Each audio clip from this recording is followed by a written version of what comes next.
നമസ്കാരം, ഞാൻ Shonima. Al Hilal hospitals and medical centres അവതരിപ്പിക്കുന്ന BMC ന്യൂസ് ലൈവിലേക്ക് സ്വാഗതം. വിശദമായ വാർത്തകളിലേക്ക്. യേശുക്രിസ്തുവിന്റെ അന്ത്യ അത്താഴ സ്മരണ പുതുക്കി പെസഹ ആചരിച്ച് ക്രൈസ്തവ സഭകൾ. യാക്കോബായ ഓർത്തഡോക്സ് സഭകളുടെ ദേവാലയങ്ങളിൽ പ്രത്യേക ശുശ്രൂഷകളും പ്രാർത്ഥനകളും കുർബാനയും നടന്നു. ബഹ്റിനിലെ വിവിധ ക്രൈസ്തവ ദേവാലയങ്ങളിൽ പെസഹ ദിനത്തോടനുബന്ധിച്ചുള്ള വിവിധ പ്രാർത്ഥനകൾ ഇന്ന് വൈകിട്ട് മുതൽ നടക്കും. തിരുവാങ്കുളം കൃത്യ സെമിനാരി സെന്റ് ജോർജ് കത്തീഡ്രലിൽ നടന്ന പെസഹ ശുശ്രൂഷകൾക്ക് യാക്കോബായ സഭ അധ്യക്ഷൻ ശ്രേഷ്ഠ ബസേലിയോസ് ജോസഫ് കത്തോലിക്ക ബാവ മുഖ്യ കാർമ്മികത്വം വഹിച്ചു. പെസഹ ദിനമായ വ്യാഴാഴ്ച മുതൽ തീവ്രമായ പ്രാർത്ഥനകളിലൂടെയാണ് വിശ്വാസികൾ കടന്നുപോവുക. ഇതോടെ വിശുദ്ധ വാരാചരണ കർമ്മങ്ങൾ കൂടുതൽ സജീവമാകും. ഞായറാഴ്ച ഈസ്റ്റർ ആഘോഷത്തിനായി ക്രൈസ്തവ ദേവാലയങ്ങളും കുടുംബങ്ങളും ഒരുങ്ങുകയാണ്. ബഹ്റിനിൽ തുടരുന്ന പൊടിക്കാറ്റ് ആരോഗ്യ പ്രശ്നങ്ങൾ ഉണ്ടാക്കുമെന്ന് മെഡിക്കൽ വിദഗ്ധരുടെ മുന്നറിയിപ്പ്. പുറത്തിറങ്ങി നടക്കുന്നവർ, മറ്റ് ശ്വസന സംബന്ധമായ അസുഖമുള്ളവർ എന്നിവർ മുൻകരുതൽ സ്വീകരിക്കണം. ആരോഗ്യമുള്ള വ്യക്തികളിൽ പോലും ഗുരുതരമായ ശ്വസന പ്രശ്നങ്ങൾ ഈ കാലാവസ്ഥ മൂലം സംഭവിക്കാമെന്നും വിദഗ്ധർ ചൂണ്ടിക്കാട്ടുന്നു. ആരോഗ്യ സംരക്ഷണത്തിന് അത്യാവശ്യങ്ങൾക്ക് മാത്രം ഈ സാഹചര്യത്തിൽ പുറത്തിറങ്ങുന്ന പ്രവണത സ്വീകരിക്കുക. വീടുകളിൽ പൊടി കയറുന്നതിനെ തടയുക. പുറത്തിറങ്ങുന്നവർ മാസ്ക് പോലുള്ള ഉപയോഗിക്കുക. കാലാവസ്ഥാ വ്യതിയാനത്തിന്റെ ഭാഗമായി കഴിഞ്ഞ ദിവസം രാജ്യത്തുടനീളം ശക്തമായ പൊടിക്കാറ്റ് വീശിയത്. ഇത് വെള്ളിയാഴ്ച വരെ തുടരാൻ സാധ്യതയുള്ളതായാണ് സൂചന. Sheikh Khalid bin Hamad Al ഖലീഫയുടെ രക്ഷാകർതൃത്വത്തിൽ 2025 സ്ട്രോങ്ങസ്റ്റ് മാൻ ചാമ്പ്യൻഷിപ്പിന് ബഹ്റിൻ ആതിഥേയത്വം വഹിക്കും. ഏപ്രിൽ 18-19 തീയതികളിൽ മനാമയിലെ അവന്യൂസ് മാളിന് എതിർവശത്തുള്ള ഔട്ട്ഡോർ അരീനയിലാണ് പരിപാടി നടക്കുക. 2 ദിവസങ്ങളിലായി നടക്കുന്ന മത്സരങ്ങളിൽ ബഹ്റിനിൽ നിന്നും GCC രാജ്യങ്ങളിൽ നിന്നുമുള്ള കരുത്തറ്റ അത്ലറ്റുകൾ വിവിധ മത്സരങ്ങളിൽ മാറ്റുരയ്ക്കും. Carry and load, axle bar dead lift, Viking press, wheel of pain, arm over arm pull, Hercules hold, power stair എന്നിവയാണ് സ്ട്രോങ്ങസ്റ്റ് മാൻ 2025 പ്രധാന മത്സരങ്ങൾ. ഓരോ മത്സരവും അത്ലറ്റുകളുടെ ശക്തി, സഹിഷ്ണുത, ദൃഢനിശ്ചയം എന്നിവ പരീക്ഷിക്കുന്ന രീതിയിലാണ് രൂപകൽപ്പന ചെയ്തിരിക്കുന്നത്. US ഇറക്കുമതികൾക്ക് 10% പകരം താരിഫ് ഏർപ്പെടുത്തണമെന്നാവശ്യപ്പെടുന്ന അടിയന്തര നിർദ്ദേശം ബഹ്റിൻ പാർലമെന്റ് നേരിയ വോട്ടിന് അംഗീകരിച്ചു. പിരിമുറുക്കവും കടുത്ത പോരാട്ടവും നടന്ന വോട്ടെടുപ്പിൽ ഇരു രാജ്യങ്ങളും തമ്മിലുള്ള സ്വതന്ത്ര വ്യാപാര കരാറിലെ പരസ്പര ബന്ധത്തിന്റെയും വ്യവസ്ഥകളുടെയും അടിസ്ഥാനത്തിൽ MPമാർ ഈ നീക്കത്തിനെ അനുകൂലിച്ചു. 4 MPമാരുടെ പിന്തുണയോടെ രണ്ടാമത്തെ ഡെപ്യൂട്ടി സ്പീക്കർ MP മുഹമ്മദ് ഖരാത്തയാണ് ഈ നിർദ്ദേശം മുന്നോട്ട് വെച്ചത്.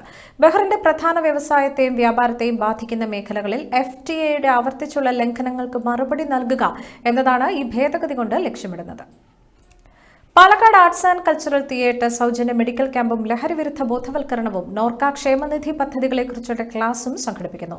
മുഹറക് അൽഹിലാൽ ഹോസ്പിറ്റലിൽ നാളെ ഏപ്രിൽ 18 വെള്ളിയാഴ്ച രാവിലെ 9 മണി മുതൽ 12 മണി വരെയാണ് ക്യാമ്പ് നടക്കുക. ക്യാമ്പിൽ ഡോക്ടർ രാഹുൽ അബ്ബാസ് ലഹരിവിരുദ്ധ ബോധവൽക്കരണ ക്ലാസിന് നേതൃത്വം നൽകും.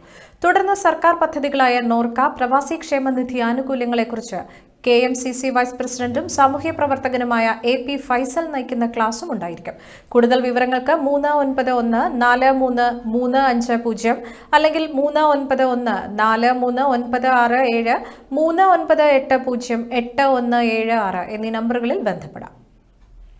പ്ലാറ്റിനം ജൂബിലി ആഘോഷങ്ങളുടെ ഭാഗമായി ഇന്ത്യൻ സ്കൂൾ ഈ വർഷത്തെ ആലേഖ് ചിത്ര മത്സരത്തിന് ഒരുങ്ങുന്നു. വിദ്യാഭ്യാസത്തിനും സമൂഹ വികസനത്തിനുമുള്ള സമർപ്പിത സേവനത്തിന്റെ 75 വർഷത്തെ അടയാളമായാണ് സ്കൂള് പ്ലാറ്റിനം ജൂബിലി ആഘോഷിക്കുക. സ്കൂളിന്റെ സമ്പന്നമായ ചരിത്രം, നേട്ടങ്ങൾ എന്നിവ എടുത്തു കാണിക്കുന്ന ഒരു വർഷം നീണ്ടു നിൽക്കുന്ന പരിപാടികളുടെയും പ്രവർത്തനങ്ങളുടെയും പരമ്പര സ്കൂള് സംഘടിപ്പിക്കും. അതിന്റെ ഭാഗമായി നടത്തുന്ന ആലേഖ് 2025 ഇന്റർ സ്കൂൾ പെയിന്റിംഗ് മത്സരം ഇതുവരെയുള്ളതിൽ വെച്ച് ഏറ്റവും വലിയ ചിത്രകലാ മത്സരമായിരിക്കുമെന്ന് ഭാരവാഹികൾ അറിയിച്ചു.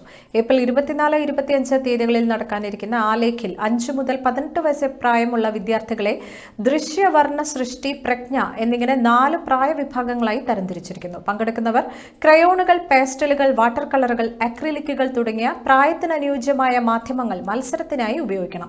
ഓരോ സ്കൂളിലെയും വിദ്യാർത്ഥികൾക്ക് സൗജന്യ രജിസ്ട്രേഷനും തുറന്ന പങ്കാളിത്തവും ആലേഖ് ഉറപ്പുവരുത്തും. കൂടുതൽ വിവരങ്ങൾക്കും രജിസ്ട്രേഷനും സതീഷ് പോളിനെ 39813905 അല്ലെങ്കിൽ ലേഖ ശശിയെ 39804126 അല്ലെങ്കിൽ ഫഹീമ ബിൻ റജബിനെ 33799916 എന്നീ നമ്പറുകളിൽ ബന്ധപ്പെടേണ്ടതാണെന്ന് ഭാരവാഹികൾ അറിയിച്ചു. പ്രവാസികളായ മലപ്പുറം ജില്ലക്കാരുടെ സാമൂഹിക സാംസ്കാരിക പുരോഗതിയും ക്ഷേമവും ലക്ഷ്യം വെച്ച് ബഹ്റൈൻ പ്രവാസികളായ മലപ്പുറം ജില്ലാ കൂട്ടായ്മയുടെ അഡ്ഹോക് കമ്മിറ്റി നിലവിൽ വന്നു. ബഹ്റൈൻ മലപ്പുറം ഡിസ്ട്രിക്ട് ഫോറം എന്ന പേരിലാണ് കൂട്ടായ്മ അറിയപ്പെടുക. സാമൂഹ്യ പ്രവർത്തകൻ സലാം മമ്പാട്ടുമൂല അധ്യക്ഷത വഹിച്ച യോഗത്തിൽ ബഹ്റൈനിലെ അറിയപ്പെടുന്ന സാമൂഹ്യ പ്രവർത്തകൻ ബഷീർ അമ്പലായി ഭാവി പരിപാടികൾ വിശദീകരിച്ചു. കമ്മിറ്റിയുടെ chairman Basheer Ambalayi, vice chairman Salam Mambattumoola, Rajesh Nilambur finance, Shiban Thomas, Ali Ashraf convener, Shameer Pattachala joint കൺവീനർമാർ, കാസിം പാടത്തകയിൽ, ഷബീർ മുക്കൻ, സക്കരിയ ചുള്ളിക്കൽ, മൻഷീർ കൊണ്ടോട്ടി എന്നിവരെയും എക്സിക്യൂട്ടീവ് കമ്മിറ്റി അംഗങ്ങളെയും തിരഞ്ഞെടുത്തു. മനാമയിലെ MCMA ഓഫീസിൽ ചേർന്ന യോഗത്തിലാണ് ഭാരവാഹികളെ തിരഞ്ഞെടുത്തത്. സലാം മമ്പാട്ടുമൂല സ്വാഗതവും ഷമീർ പൊട്ടച്ചോല നന്ദിയും രേഖപ്പെടുത്തി. സംഘടനയുമായി ബന്ധപ്പെടാൻ ആഗ്രഹിക്കുന്ന മലപ്പുറം ജില്ലയിലെ പ്രവാസികൾ 36296042 അല്ലെങ്കിൽ 39763498 അല്ലെങ്കിൽ 3413511214 എന്ന നമ്പറിൽ ബന്ധപ്പെടണമെന്നും ഭാരവാഹികൾ അറിയിച്ചു. BMC ന്യൂസിൽ ഇനിയൊരു ഇടവേള.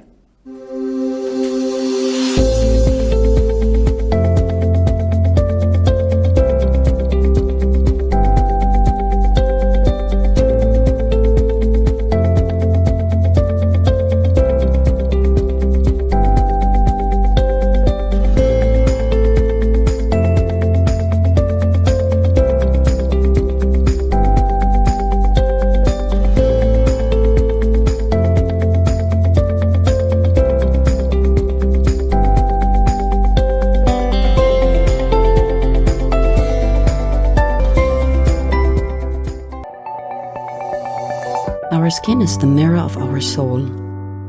Our skin is our largest sensory organ. Our skin needs a healthy microbiome balance. This is regulated by its pH value, which protects the skin from pathogens, cold and ultraviolet rays.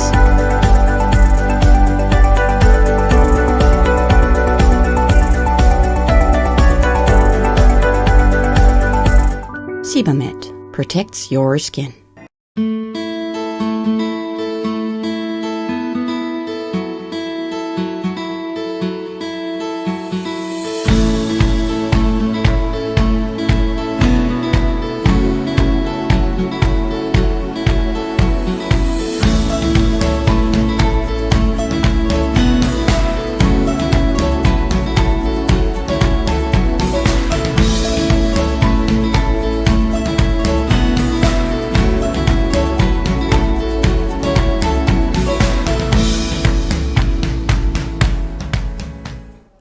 BMC ന്യൂസിലേക്ക് വീണ്ടും സ്വാഗതം.